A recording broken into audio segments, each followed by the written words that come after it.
बोलते ना, सिर्फ बज़वर्ड के हिसाब से पता था। राइट राइट, बिल्कुल। तो ये सारी चीजें मुझे पता नहीं थी, बट आई डोंट नो कि ये कैसे I was able to think of things like that. Right. ऐसे ही मेरे साथ 3-4 बार और हुआ है। जैसे मुझे पता चला था कि अभी हम थियरी में थोड़ा घुस रहे हैं इन चीजों के, थोड़ा रिलीजियस कॉन्टेक्स्ट में। कैसा हो जाता है, कैसा कहा गया है कि there are different dimensions, we are experiencing the 3-dimensional world. Carl Sagan, in a very beautiful video, he showed that there could be 4th dimension as well. उन्होंने बताया था एक वीडियो के थ्रू कि there is 1 dimension, there is 2 dimension, there is 3 dimension, the dimension we live in, and then there is 4th, 5th and ऐसे multiple dimension हो सकते हैं।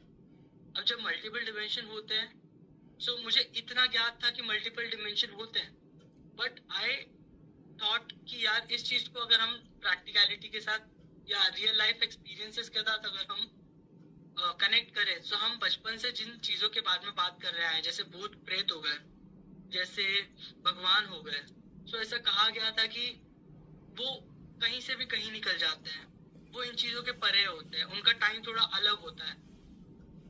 तो आई कनेक्टेड इट कि यार ऐसा भी तो हो सकता है कि हम जिन भूत प्रेत की बात करते हैं वो किसी दूसरे डिमेंशन के बीइंग्स हैं, हम उन्हें भूत प्रेत का लेबल देते हैं, but they are existing in the same world, same universe, but on a different dimension, that means a different plane. That's why वो हमारे आसपास से जा सकते हैं। राइट।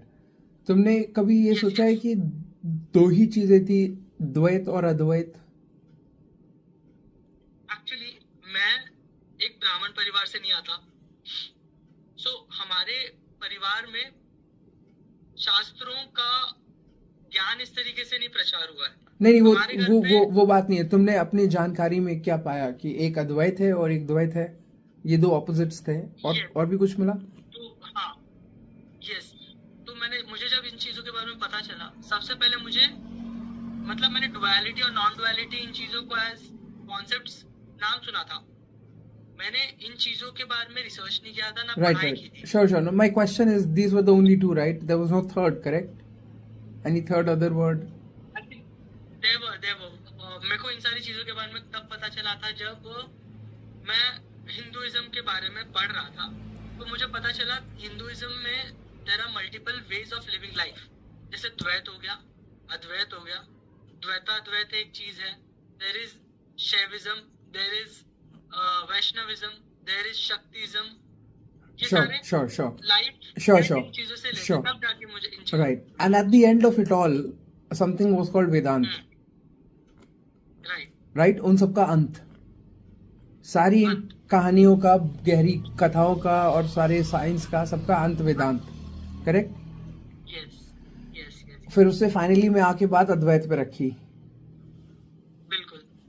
तो बात साफ है कि बात को भूत प्रेत डिमेंशन सारी चीजों से निकाल के पहले ये बात समझ लीजिए, सिर्फ ये बात समझ लीजिए कि या तो अद्वैत है या उसका विपरीत है द्वैत।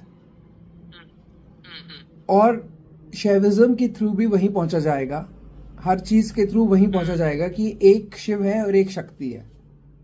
शैविज्म का मतलब यही हुआ, शिविज्म, which itself means अद्वैत। तो द्वैत हो गया शक्ति, शिव पार्वती, दो ही में दिखेगा तुम्हें। शिव और शक्ति से ज्यादा और क्या ही हम भारतीय हो के दो सबसे कॉमन वर्ड्स जो सुनेंगे वो यही है, शिव शक्ति, यही है बात। तो शिव है और शक्ति है, मतलब अद्वैत है और द्वैत है, मतलब कुछ है जिसके ऊपर एनर्जी है। इसीलिए एनर्जी गॉड नहीं है, उसके वो जिस चीज के ऊपर है वो गॉड है, जो एनर्जी क्रिएट कर रहे हैं।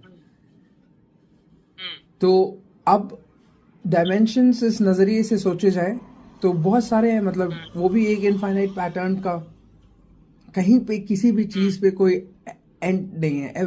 All of it is infinite because all of it is being created in something which is called infinite, nothing.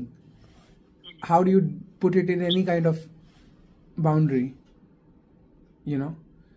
So this infinity actually is बहुत बारीक, अभी तुम सिर्फ शुरुआत कर रहे हो, क्योंकि जब इस infinity का ख्याल रखोगे मन में या nothing का, तो पोलैरिटी नॉन लोकेलिटी समझ में आनी शुरू होगी कि अच्छा यानी कि किसी चीज की लोकल पोजीशन नहीं है, यानी कि एक बिंदु बराबर कोई बात है, बिंदु से भी छोटी, वो छोटी सी कोई बात है जो है ही नहीं की स्थिति पे आ गई है अब, और अब वो सारी सीमाओं से बाहर चली गई है, और उसमें जब स्पेस ही नहीं है, कोई ऐसी पोजीशन वाली बात कहाँ रहेगी, क्योंकि लोकल पोजीशन के लिए स्पेस भी तो चाहिए फिजिकल, जहाँ पे कोई पोजीशन डिफाइन करो।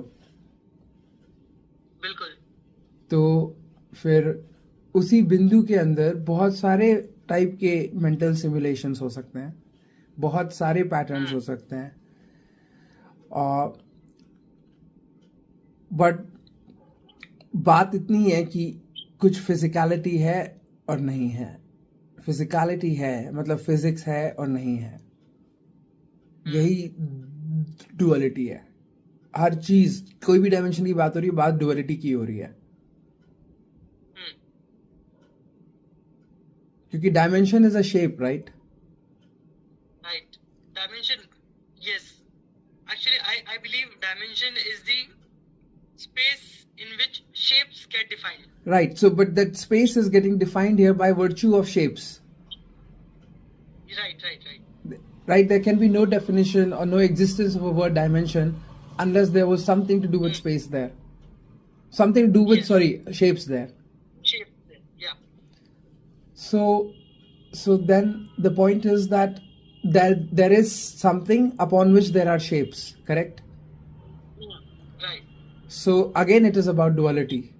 दो हो गए ना, बिल्कुल। तो जब ये बात समझ में आती है तो बाकी सारी बातों का रस खत्म हो जाता है। क्या फर्क पड़ रहा है, भूत प्रेत, डायमेंशंस, दिस दैट, कोई किसी इन सब बातों का कोई भी इंपॉर्टेंस नहीं होता, इसलिए क्योंकि the finally in this progressive way of thing, one understands that there is a limited amount of time maybe we have for expressing what we have come to learn about the truth, and our inquiry about Bhoot Pret is not more important and exciting than actually telling the fundamental. Right, absolutely.